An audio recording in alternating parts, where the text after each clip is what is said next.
Well, listen, this is not a headline that MAGA expected to wake up to. A Democrat crushed a Republican in rural South Carolina with over 70% of the vote. Now, this was not a swing district. This was a place that Donald Trump won by 18 points statewide. And now a 24-year-old city councilman named Keishen has flipped it blue in a landslide. Democrats don't usually win these races. In fact, they often don't even show up for some of these contests. But this week, they won big. And what this hopefully means is that it's an early sign that the old theory might still be true. When Trump's not on the ballot, Republicans are less likely to show up. That could be a serious problem for Republicans in the upcoming midterm election, which is now just 17 months away, if you can believe it. In reality, maybe that theory goes a little too far. More soberly and conservatively, it means Democrats ran a great local candidate and executed the race strategy well in a district that was neglected by Republicans who assumed they could coast to victory. So this could just be a local moment.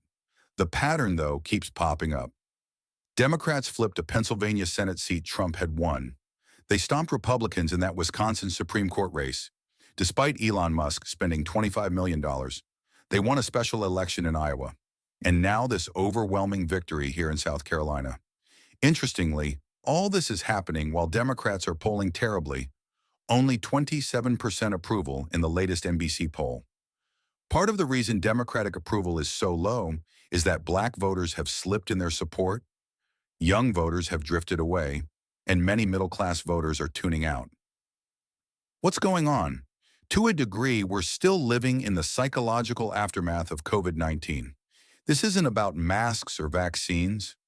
COVID affected our economy, daily lives, and our relationship with government and elected officials.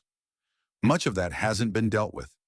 Instead, a vacuum opened, filled with conspiracy theories, rage, grievance politics, strongmen, and nostalgia for a past that never really existed. COVID decimated trust in many institutions, government, medicine, and others. Not always for good reasons, but sometimes yes. Instead of rebuilding trust, it's like the whole thing has been buried. And in that void, a lot broke down. Elections got weird, voters got angry, the country started glitching, and now we're in a pendulum swing. I talked about this Wednesday night on a Substack Live with Steve Schmidt, which I encourage you to check out if you missed it. We live in an environment where Republicans obstruct everything when Democrats are in power. Democrats probably play too nice when Republicans are in power. Nothing gets done. People become disillusioned. The next election becomes just a rejection of whoever's in charge. It pains me to say it, but I'm dreading that Democrats, big picture, despite this South Carolina win, which is great, are once again counting on negative partisanship to save them in 2026. They're relying on voters thinking, we really don't like Republicans and what they've done while in power.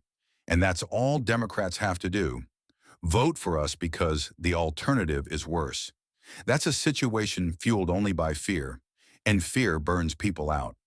When your only reward is that you stop something worse, things probably still get worse, just more slowly. So yes, we deserve to celebrate the win in South Carolina. Keishen ran a great campaign and is a great candidate.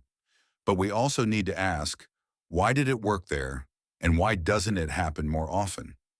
Until Democrats actually use their power to make real, material change, this back and forth pendulum swing will keep happening, and that's not good for the average voter. This should inspire us and orient us to what needs to happen in 2026 and 2028.